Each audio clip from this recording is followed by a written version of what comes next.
Il s'agit du nouveau film d'animation d'Hayao Miyazaki. Souvenez-vous, on lui doit déjà Princesse Mononoke et Le Voyage de Chihiro. Une fois de plus, magie et poésie sont au rendez-vous pour accompagner les mésaventures d'une jeune fille détentrice d'un secret très convoité. On se rend tout de suite à Tokyo pour rencontrer Miyazaki, un des réalisateurs phares du cinéma japonais.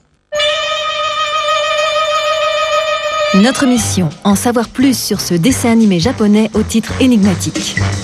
Ni une ni deux, on s'est envolé pour Tokyo, vol JL 416, destination l'aéroport de Narita. 12 heures plus tard, l'Empire du Soleil Levant nous tend les bras. Le choc est total, ça grouille de partout, ça tire vers le haut, la pub brille à tous les étages et surtout, ça bouchonne dès 6 heures du mat. Du coup, on a pris le métro. L'ambiance y est feutrée et forcément dépaysante.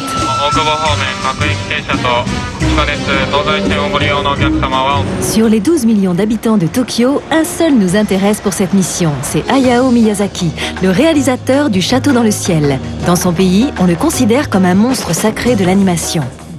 Je n'aime pas qu'on me considère comme un dieu, ça me dérange vraiment. À Tokyo, ce musée lui rend hommage. Les 2400 visiteurs qui s'y pressent chaque jour découvrent la fabrication de ses dessins animés, s'amusent de ses trouvailles et le voient à l'œuvre, enfin en maquette seulement. Hayao Miyazaki est donc bel et bien un dieu vivant. Ça explique le succès de ses dessins animés. En 97, Princesse Mononoke a attiré 17 millions de Japonais en salle. Princesse des esprits de la nature, des bêtes et des anciens dieux. Le sauvageonne, élevé par des loups et qui a juré ma mort. Quant au voyage de Chihiro, il a cassé la baraque. 23 millions de Nippons l'ont vu. Ne crains rien, je suis avec toi, n'aie pas peur.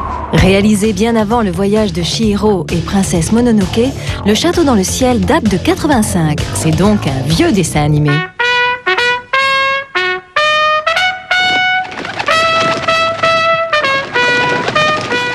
Je suis quelqu'un qui ne regarde jamais derrière moi, je n'ai pas le temps, je vais toujours de l'avant.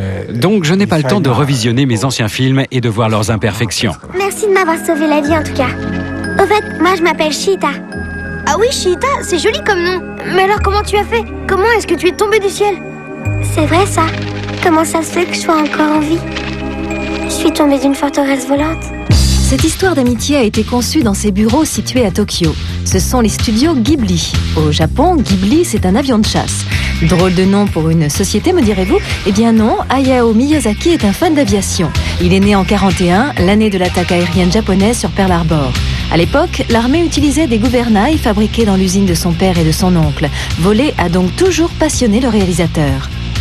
Quand j'étais petit, j'avais très envie de monter sur un nuage. Après, j'ai passé mon temps à demander aux animateurs de mes films de dessiner des nuages sur lesquels on aurait envie de grimper.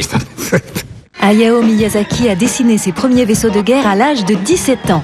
27 ans après, pour Le Château dans le ciel, il a esquissé toutes sortes d'objets volants plus ou moins identifiés. Le réalisateur est donc une sorte de géo-trouve-tout de l'aviation.